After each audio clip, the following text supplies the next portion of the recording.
I am Andrew Rothman. I'm the president of Gun Owners Civil Rights Alliance. It sounds really special, but I've been doing that for about 2 years. I took over from Professor Joseph Olson, who did it for about 25 years, which I think means I've got 23 years left in my sentence.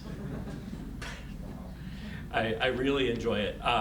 You may know us from such hits as the Minnesota Citizens Personal Protection Act of 2003 or from the Range Protection Act of 2005.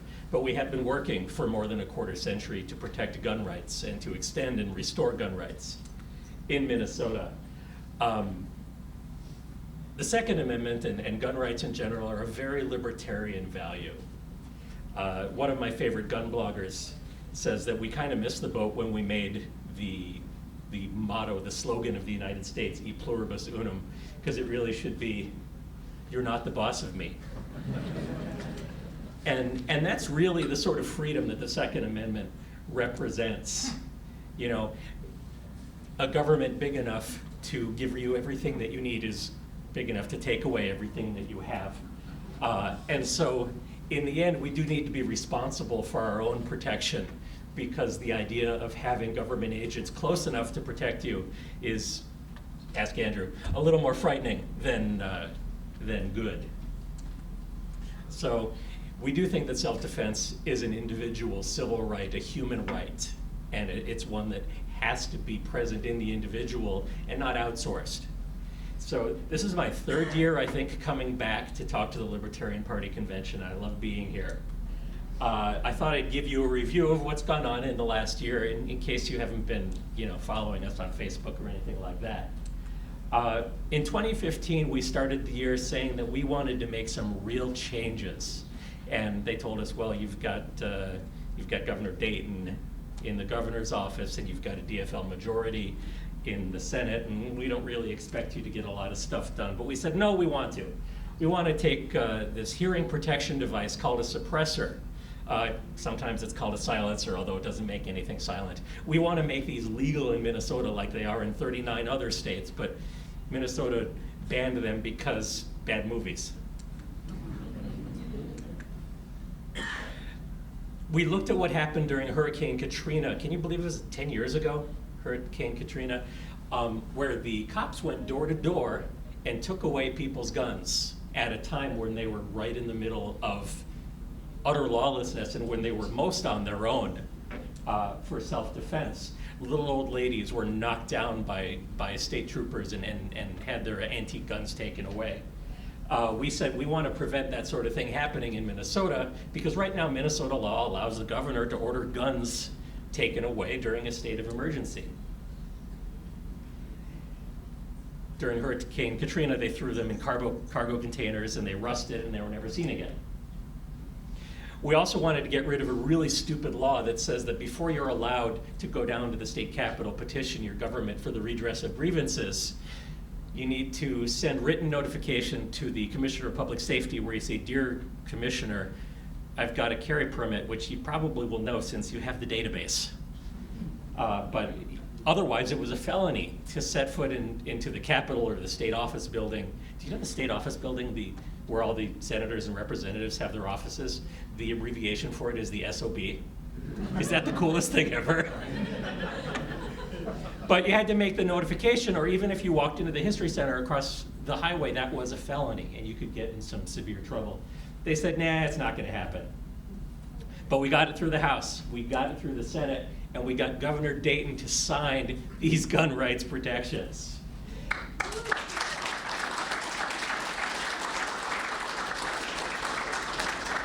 And we were able to do it because I'm the most awesome lobbyist ever. It wasn't me. I mean, I've got a face made for radio. I've got a voice made for the silent screen. And I was raised by New Yorkers. And so, subtlety doesn't go very well with me. The reason that we're powerful is because I'm not the only one with a maroon shirt. And in fact, when we need to, we can bring hundreds, we can bring thousands of people calling, emailing, showing up at the Capitol. In the last 13 years, we've gone from 12,000 people with carry permits to over 200,000 people with carry permits. We're up to about 207,000 people in Minnesota who've got a carry permit right now, and we're going up several thousand per year. 2016 started off kind of slow, but we did have our Gun Owners Lobby Day, where we brought hundreds and hundreds of gun owners to the Capitol, where we had a little rally, and then we went upstairs and talked to the senators and representatives and let them know we don't want to see any gun control happening this year. We didn't see any gun control happening this year, so things are going well so far. At the local level, we worked with activists in Plymouth where their police chief and their city council was actually paying them to shill for gun control at the Capitol. And that made our Plymouth supporters really angry, made us really angry. And so we put out the word. They showed up at the city council, and the city council said, whoop, never mind hot stove. We're not going to get involved in gun control, which is exactly the answer that we were looking for.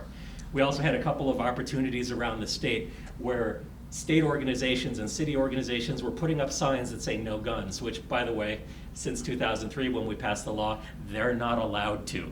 If you want to go to your city council, if you want to go to your county board, if you want to take a walk in the park, and you want to have your John Wayne 6 guns on each hip, you are allowed to, and they can't stop you. They tried, but we rattled our sabers a little bit, and they said, never mind, we're going to take down those signs. And so that's good. At the state capitol, our good friend Senator Ron Latz from St. Louis Park thought it would be a good idea to put a red flag bill in. This is just like in California, where if your auntie or your uncle or your grandma or your ex-girlfriend wants you to lose your gun rights, they say, he's dangerous, he shouldn't have a gun, and then without any sort of judicial oversight, without any opportunity to have your voice heard in a court of law, you can have your gun stripped away, and then you get to pay to go to court to fight to get them back. We think this is a bad idea. The Minnesota House thought it was a bad idea. Honestly, I think even Senator Latz thinks it was a bad idea because he didn't even have the guts to bring it up in his own committee. And so that bill went nowhere. Meanwhile, the Department of Natural Resources unelected bureaucrats started a rapid fire rulemaking to ban the use of lead ammunition in wildlife management areas in 2/3 of the state. Doesn't seem like a big deal. Lead ammunition works, and it's been used for hundreds of years because it's heavy, it's cheap, it's soft, it's a good substance. They were making arguments that it's bad for wildlife, and the wildlife populations that they cited are exploding. It's bad for eagles, which is why we have more eagles than ever, and it's bad for the invasive species pheasants, which is why we have more pheasants than ever. So it really didn't make a lot of sense. Fortunately, we have a couple of senators and representatives who said, you know what, that's a big policy decision. That should be made by the legislature. And in fact, the DNR had brought it to the legislature in the past, and the legislature had said no, and so they tried to do it with rulemaking, going around the elected officials. We think it's a bad idea, so we supported this bill. This bill is kind of in limbo right now, but we're confident that it's going to make its way into, forgive me, an omnibus bill. And we will get that protection against the DNR making those rules all by themselves. Other than that, at the legislature, 2 minutes. Crickets. But we're not done. We've got stuff to look forward to. We've got stuff going forward. Anybody go to church? It's okay, you can admit it. Did you get your permit to worship before you went? You're all assembled here, right? Did you get your permit to assemble? Right now, we have to pay $100, and we have to take a class, and we have to submit a background check to exercise a fundamental civil right. We think that's wrong. We fought to get the shall issue carry law passed. The next step is to get it rescinded. I know it seems backwards, right? But Mississippi is the 10th state that went from shall issue to no need to issue at all. And what we've found out is that in states where you don't have to do the fingerprints, you don't have to do the fees, there's no appreciable difference in crime or misbehavior. And it turns out that when you let Americans be free, they're overwhelmingly responsible. We passed Stand Your Ground in the Minnesota House in 2012. We passed Stand Your Ground in the Minnesota Senate in 2012. Stand Your Ground says that if you are in a place where you have a legal right to be, and you need to protect yourself, you're not going to get second-guessed by a prosecutor who said you should have run away. You should have outrun that bullet. You should have dodged that knife. You did not have the right to stand your ground. We think that's a bad idea. We think that ceding the streets to the bad guys is a bad idea. None of us wants to get into a confrontation. None of us wants to have to shoot somebody, but we also don't want to have to risk our lives and our friends and our families and the public's lives by running away from crime when we see it.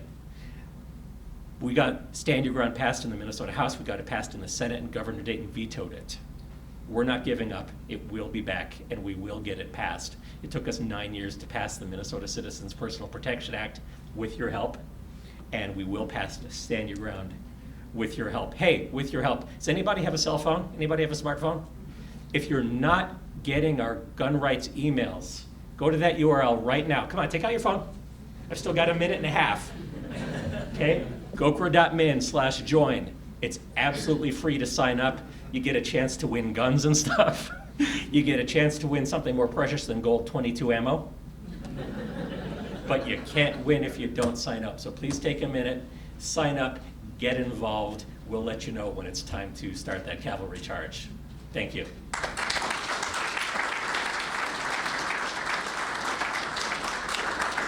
We've got 42 seconds.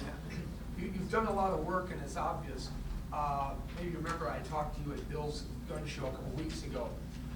If you're open to it, would you address the crowd about this organization that is easily confused with you, that just fleeces people for money, that is loosely associated with Dudley Brown? There's a group tightly associated with Dudley Brown. They call themselves Minnesota Gun Rights, which is funny because they're out of Des Moines. And so that doesn't make a lot of sense. Dudley Brown on the national level fleeces people for money, and he has a franchise in every state. And there's one in Iowa called Iowa Gun Owners, and the brother of the guy who started Iowa Gun Owners in Des Moines, who's also in Des Moines, started this fake group called Minnesota Gun Rights. They put very attractive memes on Facebook, and they send letters, and they say, quick, send us money, or Senator Latz is going to win, when Senator Latz isn't even moving his own bill. So Minnesota Gun Rights, this group, they're liars, they're cheats, they want to take your money and do nothing with it. If you want to support gun rights in Minnesota, stick with the group that's been doing it for the last 27 years. And free. And it's free. Hey, we're happy to take your money, but we don't insist upon it. We really want your involvement. Thanks a lot.